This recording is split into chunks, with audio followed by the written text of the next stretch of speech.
I'm going to I have a background in camp and conference. So unity and connection through games and interaction is where it's at. So I'm going to get you guys up and moving a little bit. So anybody who would like to, come on up here. Oh, come on. Come on. Get up, move this way. You know. Yeah, this is how we're going to get some energy going tonight.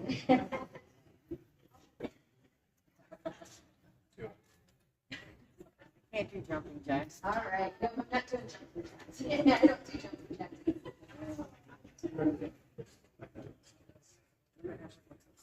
Better not have shells. All right. I'm going to have the pink shirt down, scooch over, and get in a little group. So just form a circle over there. Form a circle over there. And then I'm going to have to the red shirt, this group, come right up here.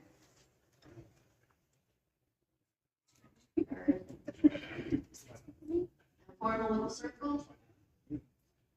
Yeah. And then I'm going to have down to the red jacket in the back. If you guys form a little circle right here.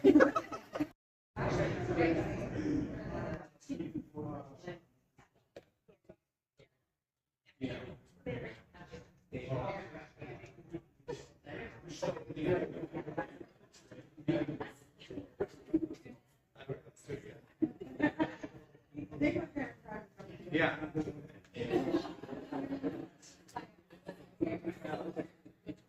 Everybody got it? All that work. We're a little bit of conversation. Well, that's a good thing. You guys are still Do we keep going? Nope, just once around and back. Everybody's name all right. All right, so I have some questions I'm going to pass out. You can answer in any way you choose. Allow everybody just a chance to answer if they'd like to. So, to a question, and you guys can read it and then answer. All of those people from that wonderful exercise that we had. So, what does social media mean? So, when people ask me what platform should I be on, again, it doesn't matter what platform you're on, it's being present. So you can have a page on YouTube and no videos. You can have a TikTok channel and not actually have something on your TikTok channel. If you're not leveraging it, then chances are you're probably missing an opportunity. So constant engagement in the content that you're creating is really, really important. So when you go to the Southeast Ohio Financial page, you're probably going to see a lot of things about the event for today. You're going to see posts and thank yous and content from today's event. They're going to have people going around and taking pictures and sharing that with their audience. So think about events as an opportunity for you to be present. Specials are another opportunity for you to be present. So you're creating content and sharing that with the world. A lot of times people will ask me, I don't know what to share. I don't know what to talk about. Have you guys done that before where you're just like, I run out of ideas over and over and over again? I'm talking about computers, for example. How many times do you want me to talk about computers with the PC solution? So there are a lot of ways that we can get creative in being present without overwhelming ourselves. So we think about a few techniques to start creating the content. So your first focus is actually to be present. No matter what your social media channel is, I want you to actually use it, create stuff, publish things, and you're probably going to run out of ideas eventually, but we'll get through that piece as well. Being consistent is actually going to beat out somebody with a big budget, because even their budget is still relying on content to be pushed out there. And you get the authentic interaction. So one of the things I want to introduce you to is this 3C framework. This concept is about content, being consistent, and making those connections. And those are the three things that we're going to talk about in our lesson today. So each one is going to play a vital role when you're creating content and you're getting that information out, is to make sure that you're using it effectively. And when you start thinking about one particular product or one service or one thing that you offer, how can we be creative when I'm doing something?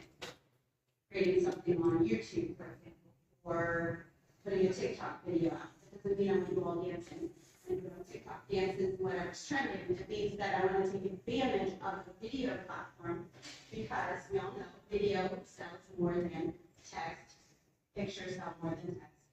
Video, you can put that on your Instagram, you can put it at the top of your Facebook, you can have YouTube Shorts, all of those can be repurposed everywhere. So the content that you create can be a variety of things, and we'll go over that. Is everybody in here using Canva? Canva's free. If you're not, hit up Cindy. She'll get you set up with some free assistance to get you onto Canva and the SBDC. And content creation is the first thing. This is meant, so when you struggle with the ideas, and a lot of people that I work with are just struggling with the content to put out there. So what should I be doing? How often should I be doing it? When should I do it? Your analytics are going to tell you when. Your analytics, if you haven't been into the insights, is going to also tell you who you're talking to. So, all this other stuff in there. It was 1,000 pages of legislation. So, real quick, a disclaimer. This is general information that I'm providing today. I'm not giving you any legal or professional advice around taxes. Your circumstances may affect the stuff that I'm talking about here. The fact that you're listening to me doesn't make you a client of mine, so, but I'm happy to talk to you if you're looking for an accountant. So you should definitely consult with your tax professional on any of the ideas that I've talked about today. And the last bit, for IRS regulations, I'm not pushing any tax products today. Nothing in here should be viewed as a way to avoid tax that you should otherwise be paying. So anyway, I've covered all of that. So we are going to talk about a lot of tax stuff today, and nobody likes taxes. Everybody hates taxes. That's why they're joking about the poor person at the Department of Taxation. I got you. It's okay. But I talk to my clients a lot about this. When we talk about taxes, I want to focus on, I was just having this conversation with somebody from Edward Jones this morning with Matt, that we make money first, then we think about the tax implications. You had a great line about, ignoring dollars to save pennies, kind of a deal. And so I talk a lot with my clients about that. And as we talk through this stuff, I'm going to think about that as well. I'm not going to belabor it a lot, but even if you're doing really successfully, you're probably just in the 24% tax bracket. That means every dollar you make, you still get to keep 76 cents of it. So that's still pretty good. I don't want to skip the dollar because I don't want to pay the 24 cents. So anyway, so we're going to go through some of this tax legislation, and I'm going to start with the individual. A SMART goal, a task, and a goal. What is it they want to do? So I just kind of combine them. But I wanted to go over a little bit about SMART goals with you. Specific, measurable, achievable, relevant, and last but not least, there's a time bound. We want to make a sense of urgency for each one of these goals that we're wanting to meet. This information is in your green bag that Lynn handed out to you, so it's in here, everything we're going to cover. So how is it that we start using these SMART goals? Well, first off, we have to start with that vision. What's the big picture here? Are we wanting to grow sales to 10,000, 500,000? What's our goals? Maybe it's just we want to get a good marketing plan in place. Maybe it's we want to open the business. Define. Let's set that vision. Break it down. Now, once we set up these SMART goals, there's a lot of things to do underneath that specific goal to get there. There's a lot of steps. So that's some of the stuff we're going to talk about. Write it down. Don't just keep it up here. Do you remember everything that goes through your head all day long? I do not. I can forget what I thought about doing as soon as I walk into another room. How many times have we walked back into that room to try to remember what it was on our mind? Write it down. If you use your phone as a voice control, whatever, get it down. It frees your mind up to be more creative and to continue thinking about things if you put it down on paper. Review this regularly. That's where Terry and I come into play with the SBDC. If you need to have somebody help you be accountable to get the things done that you know you really need to do in your business, use us. Schedule a meeting with us. I have clients that get on my calendar weekly just to go through these things that they need to do, and you're not alone. I have several. And then once Go to the garden center. Second, find a chainsaw. Third, try to start a chainsaw. You should see how many people came to help me. Like 20 people. Can we help you, sir? Even people need work. They're like, can we help you? I'm like, yeah, I need a dryer cord. Dude, does everybody remember when Walmart was 24 hours a day? If you were like sick at 2 o'clock in the morning, go get some medicine, right? So it's 2 o'clock in the morning. I'm really sick. So I'm inside Walmart, right?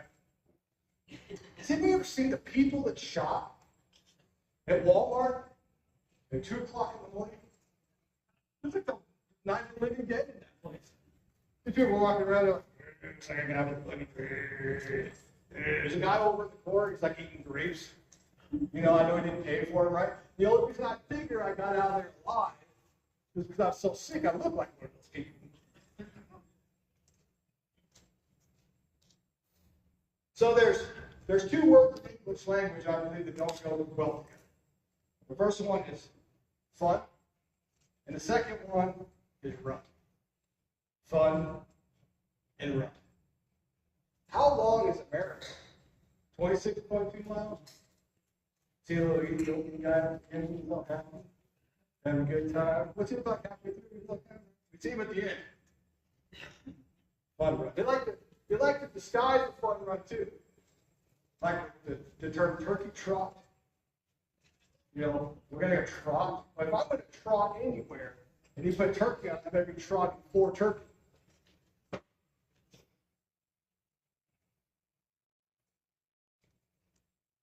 So these two guys are at Walmart, right? And they come around the corner and they crash into each other. And they hit the carts together, and the one guy says to the other, he says, I'm sorry, man, I'm just looking for my wife. He says, you know, I'm looking for my wife too. He goes, cool, what's your wife look like? She says, well, she's tall, long, and nice figure. What's yours look like? He says, forget about mine, let's look for yours.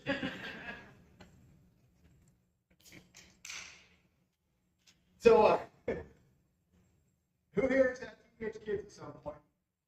How hard is it to keep them in shoes? It seemed like every time you turn around, they were growing out of their shoes, right? So my middle son comes up to me and says, Dad, my shoes they're too small. I said, you got to be kidding me. I just bought you shoes. There's no way. So I did the parent thing, and I said, come over here, show me your foot. And I reached in, and the toe was there. I said, this is impossible. Take off your shoe. And his toenail was sticking this far out of his sock. So I felt like you're not a size 12 in shoes, you're a size 12 in toenail. Okay, It was about 4 months ago, I came to my team and I said, I think I want to do this. And yeah, so we jumped in first. All right, if this is an existing business, give a history out. What's your history? When did you start it? Why did you start it? Who started it? I know in my instance, I really have a story. I was put in a precarious position and I wanted to homeschool my girls, and I had to figure out how can I do that and work at the same time, make a living. And that's how I started my business as a single mom.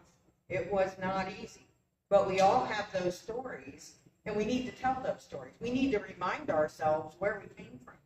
You know, it's a struggle every day, but look where we are now, all of us sitting here, right? What's the background of the industry you're in? I'm in the accounting and tax industry. We don't know where it came from, most of us. I know because I've taught the history of tax. But where did it come from? Where is it going? Is it expanding? As Phil talked about, the IRS has laid off a lot of people. What's going to happen in our tax industry? We don't know, so we got to plan for it. So know the history of the industry you're going into. Marketing. What's your product and or service, or both? Describe your product and service, and you're putting, again, what's in your mind onto a piece of paper, and it can be a notebook. When I do my business plans, I use notebook, and I use like 3 pages per section. And if I'm sitting around in the middle of the night, can't sleep, I pick it up and I fill in those blanks. It does not have to be fancy. It doesn't have to be 350 pages long. Don't let a business plan scare you. What's special in this business plan? What are your strengths? And start playing to those instead of trying to fix your weaknesses. Okay, that's what stresses us out. Who's your target market? Is it everybody in Guernsey County, Ohio? For some of what we do here, it might not be. So pick your target market, describe them. Describe the individuals who are going to use your product. How old are they? With business, thank goodness, it could be anybody. It could be any age range, right? But some of the businesses, like investors, you want to start when the kids are young, right? But they got to be old enough to understand money. Know your demographic, your target market. Describe their interests and their attitudes. Are they married? Are they unmarried? Do they have children? How old are their kids? The more I know about a customer sitting in front of me, the more I can help them and show them ways to, let's say, save in taxes. I had one gentleman who, and I always participate in conversations. I'm very nosy like that. So I'll be working along doing a set of taxes, and I'm listening to the conversation, and he said something about the college classes. I said, he's in college? And the guy said, yeah, for 3 years now. You didn't tell me there's a tax credit for that. And actually, the guy said when we did the amendments that we had to do, he was going to let his son use it to pay off his college. So if you don't know, you don't know. I try to learn everything I can about the clients that walk through my door or the people that need the services. Describe their buying behavior. That's going to affect your forecast. How often do they buy? When someone does a tax return, how often do they do it? Once a year. So when I'm doing my forecast, I know what January through April looks like, but that's a once a year proposition. So what services do we add to round out the rest of our year? I have landscapers. Always, they're notorious. Winter, I can't do anything. Nothing for me to do. I'm a landscaper. Well, you can put a plow on your truck. Take care of the winter market, right? I've told many of my landscapers this, and anyone who wants to can run with this idea. A decorator for the outside of your house. They've already got the ladders. They've already got the customers. I want Christmas lights. I can't find a ladder. I'm not graceful enough for that. I wouldn't pay to have it done, though. You know, so figure out ways to expand your businesses, your products and services based on the buying behavior of your clients. How much? Right. Like, so you're probably not even aware of the options that you have as far as what to do for saving for retirement and how it affects you or your business. Couple statistics, of course. Okay, couple retirement facts. 34% of non-retired adults think that their retirement savings are on track. If I just ask everyone in here, put your hand up if you think your retirement savings are on track. I've got maybe 6 people out of the 50 in here, so we're a little bit under the statistic, but that's not really as important as the next step. 82% of workers say that retirement benefits are a major factor in deciding to accept an employer's offer. Okay, interesting, makes sense. Next step. Only 55% of businesses with fewer than 50 employees, so small businesses, medium-sized businesses, only 55% of those businesses offer workplace retirement plan. So let's think about that. 82% of people looking for employment, this is a major factor in them deciding to take an offer. And only a little over half of small businesses offer a workplace retirement plan. So there could be a competitive advantage for your business just by having one of these plans in place, right? If we're small business owners, we want to be successful. If we're successful, we're going to grow, right? What do you need to do in order to grow? Anyone here ever tried to hire somebody? It's incredibly difficult to hire somebody, right? So any little thing we can do to make your business more attractive to qualified candidates, good candidates, is important, right? All right, 2 slides in, I've convinced everyone in the room to come into my office and have a meeting about workplace retirement, right? Yes. What's that look like? So first thing we got to do is why? Why is it important to you to have a workplace retirement plan? Well, realize business tax benefits, right? And we'll go into that in further slides. But that's a big one. Retain top employees. Any small business owner, anybody have a right-hand man they couldn't operate without? Right? If they left today, I got her name's Christina. If Christina left, I would be dead in the water for like a month trying to figure out what to do. Attract new talent, right? Maybe that's important. We talked about that a little bit with those statistics. Competitive benefits package, kind of the same thing as attracting talent. I'm not sure why they put it in there twice, but minimize administrative costs. We'll go into that a little bit later as far as what it looks like inside different workplace retirement plans. Take advantage of personal tax savings. That's a big one. We've got CPAs in the room, right? And then achieve retirement savings goals. And we've already established that about 30% of Americans think they're going to make it. The other 60% don't think they're going to make it to retirement.